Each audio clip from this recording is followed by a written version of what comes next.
नमस्कार मित्रांनो, जय श्रीराम.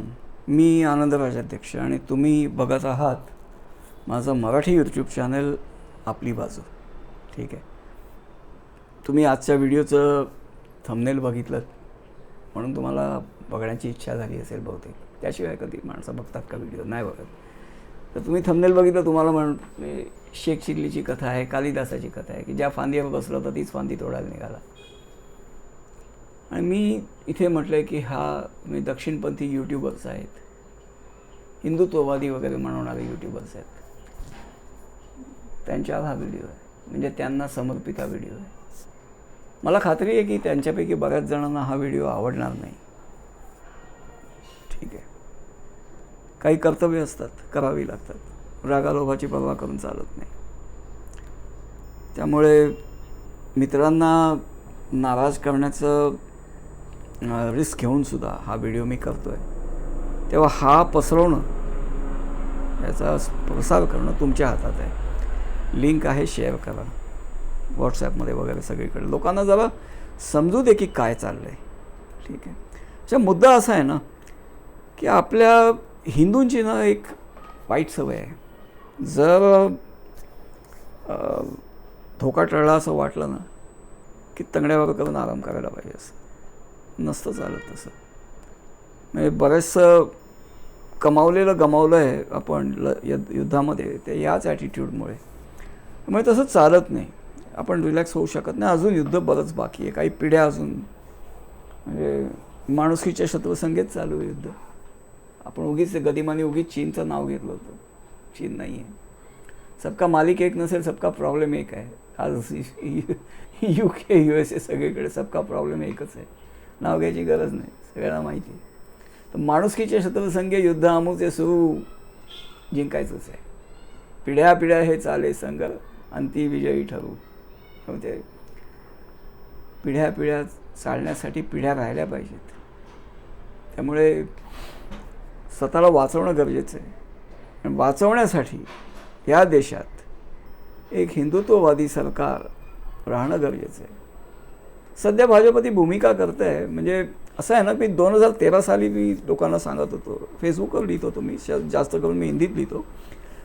2013 पासून मी ठणाला बोंबलतो आहे की बाबांनो, भाजपचं सरकार आणायचं आहे कशासाठी? तर भाजपला हिंदुत्ववादी एक पर्याय उभा करण्यासाठी. म्हणजे भाजपचं उथली मातली. आता तुम्ही जर म्हणताय की भाजपवाले असं करतात, भाजपवाले तसं करतात. आता आपले एक नेते आहेत, आज त्यांचं एक भाषण झालं. ज्या गोष्टी आता म्हणजे शिळ्याकडीला ऊत होता, तो फ्रस्ट्रेशन होतं ॲक्च्युली. वाईट वाटलं, कारण त्यांच्याकडनं खूप आशा होत्या. तर हा जो प्रकार आहे त्याच्यात काय आहे? आपल्याला पर्याय उभा करायचा आहे भाजपला, बरोबर आहे. तो व्यवस्थित एक तावून सुलाखून पारखून उभा करायला पाहिजे. कारण बाकी जे पक्ष आहेत, आपल्याला एक गोष्ट लक्षात ठेवा, मी भाजपचा समर्थक नाही, मी मोदी भक्तही नाही, मी देशभक्त आहे.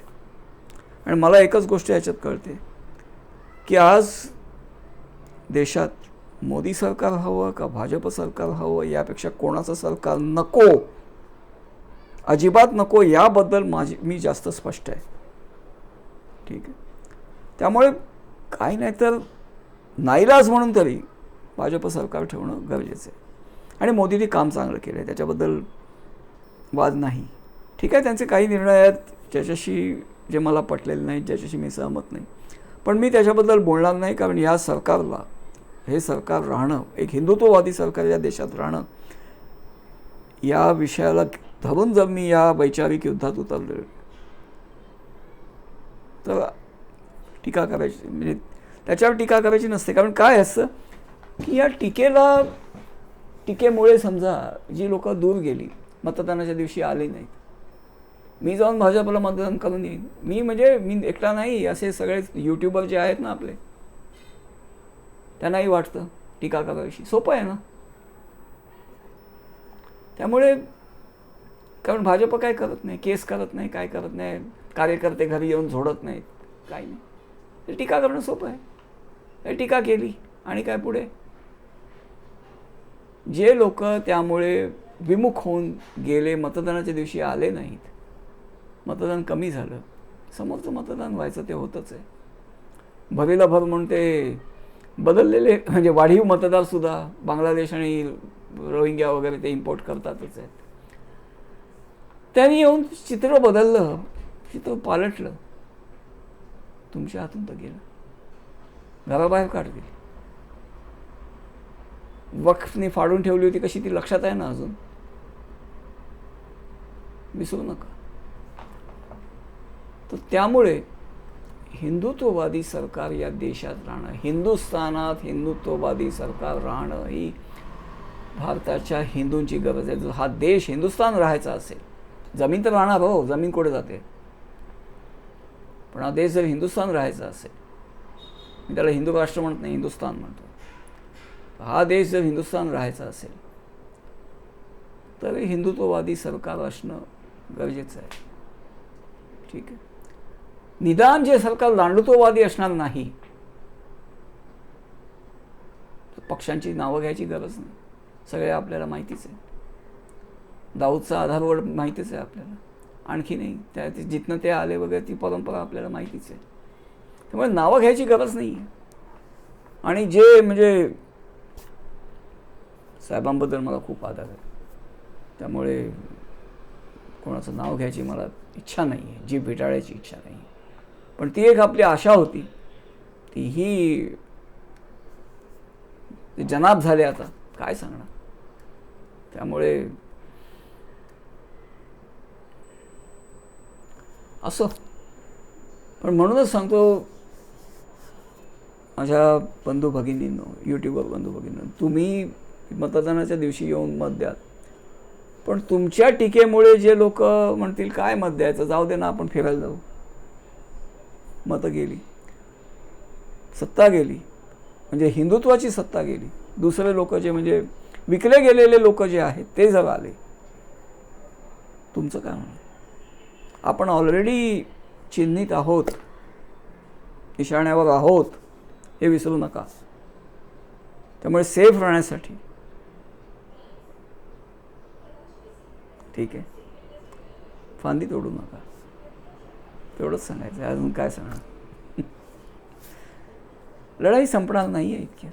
आपण आज या स्थितीत आलो ते का माहिती आहे, आपल्या शत्रूंनी 1300 वर्ष आपल्याला या स्थितीत आणून ठेवण्यासाठी मेहनत केली. 1300 वर्ष, लक्षात ठेवा. 1000 वर्ष लांड्यांची, 200 वर्ष पाववाल्यांची, इंग्रज जे होते, आणि 100 वर्ष या लाल माकडांची. 100 वर्ष झाली त्यांना. त्या सगळ्यांनी आपल्याला आज या स्थितीत आणून ठेवलेलं आहे की आज आपण अस्तित्वासाठी धडपड करतोय. ते 10 वर्षात आणि 15 वर्षात रिव्हर्स होणार आहे. 4-5 पिढ्या लागतील. आपले पूर्वज लढत आलेत, आपल्या पूर्वजांनी हिंदुत्व म्हणजे हिंदू आहोत, ते लढले म्हणून आपण आज हिंदू आहोत. त्या लढ्याचा थोडा तरी मान राखा. आपलं श्राद्ध घालायला आपल्याला वंशज लागणार आहेत, ते ठेवण्यासाठी हिंदू राहणं गरजेचं आहे, हे लक्षात ठेवा. ठीक आहे ना. बाकी काय सांगणार. त्यामुळे ह्या झाडावर जर आपण चढलो आहोत हिंदुत्ववादी यूट्यूबर वगैरे म्हणून, सोशल मीडिया क्रिएटर म्हणून, ते झाड आहे, आपण चढलो आहोत. ठीक आहे, आपल्याला कोणी चढवलेलं नाही, ते झाड आहे म्हणून आपण आहोत. फांदी तोडून काय साधणार आहे. कॉमन सेन्स आहे, प्रॅक्टिकल गोष्ट आहे. ठीक आहे, तेवढंच सांगायचं होतं. बाकी काय. ईश्वर सद्बुद्धी देवो. जय श्रीराम. भारतात अजून आपण म्हणू शकतो जय श्रीराम, तर म्हणून घेऊया. बांगलादेशात तेही शक्य नाही. बांगलादेशात काय, ममता देशातही कठीण आहे. त्यामुळे जय श्रीराम. येत राहा चॅनेलवर.